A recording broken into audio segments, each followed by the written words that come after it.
안녕하세요. 안효준 세무사입니다. 오늘 얘기할 주제는 자금 출처 세무조사입니다. 이 자금 출처 세무조사는 증여세 세무조사로부터 시작을 하는데, 금액이 크면 지방국세청급에서 조사를 하고, 금액이 작으면 일선 세무서에서 세무조사를 할 수도 있습니다. 이번 영상에서는 이 얘기를 좀 해보려고 합니다. 가장 먼저 자금 출처 세무조사를 받는 사람은 누구일까요?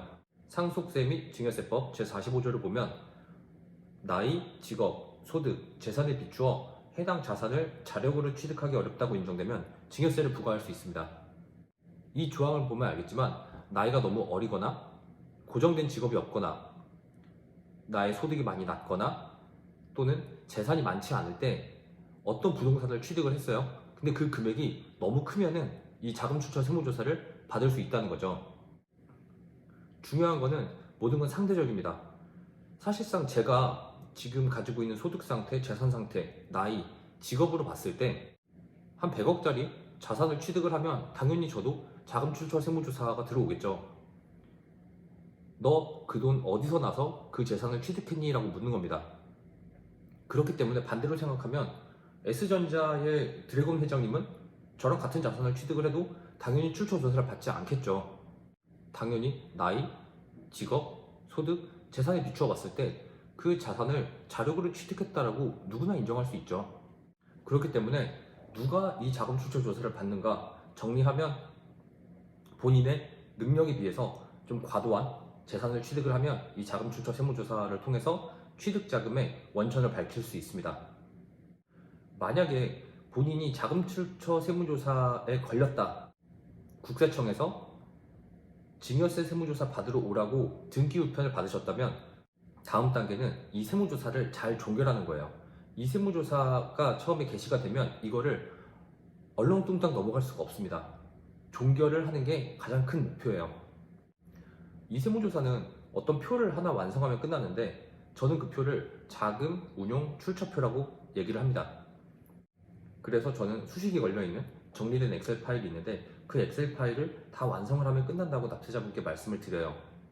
표 왼쪽에는 취득부동산, 금융재산, 신용카드 사용액, 환전액 등 내가 소비하고 내가 취득한 자산의 리스트들을 쭉 적고, 오른쪽에는 그것과 반대되는 내가 이 돈이 어디서 나서 해당 소비를 했고 재산을 취득했는지 그 출처를 적는 겁니다.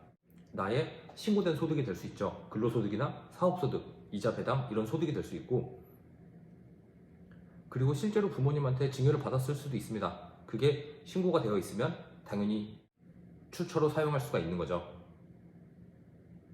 또는 내가 어떤 재산을 가지고 있었는데 이거를 내가 취득했을 때보다 훨씬 비싸게 팔았습니다. 양도 차익이 나오죠. 그 양도 차익도 내 재산 취득 소비의 원천이 될 수가 있습니다. 이렇게 왼쪽에는 운용 자금을 쓰고 오른쪽에는 자금 출처액을 기재를 하게 되고, 이 두 개의 금액이 일치하게 되면 조사가 종결이 되는 거예요. 그 과정에서 소득 누락이나 증여세를 누락하고 받은 재산들이 있겠죠.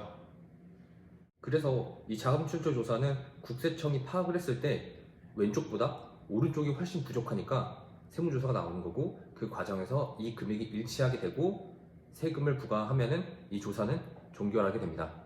제가 이렇게 간단히 얘기했지만 사실 이 조사가 굉장히 어려운 조사예요. 조사 받으시는 분의 인생을 같이 알아야 되거든요. 최근 길게는 10년, 짧게는 5, 6년 사이에 이 사람이 어디 살았는지, 어떤 주택을 취득했는지, 전세는 어디에서 들어가서 살았는지, 어떤 소비를 주로 했는지, 언제 혼인했는지, 직업은 무엇인지, 자녀는 있는지, 이런 것들을 하나하나 다 파악하게 됩니다.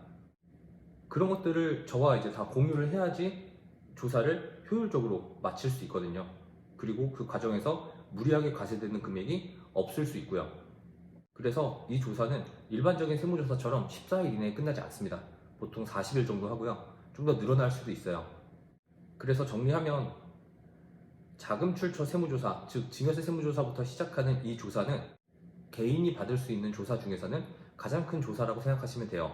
그러니까 이 영상을 통해서 자금 출처 세무조사가 어떤 건지 정도만 확인을 하시고, 저를 포함한 이 업무를 보는 세무사분들의 도움을 적극적으로 받으시길 바라겠습니다. 이번 영상은 여기까지 하겠습니다.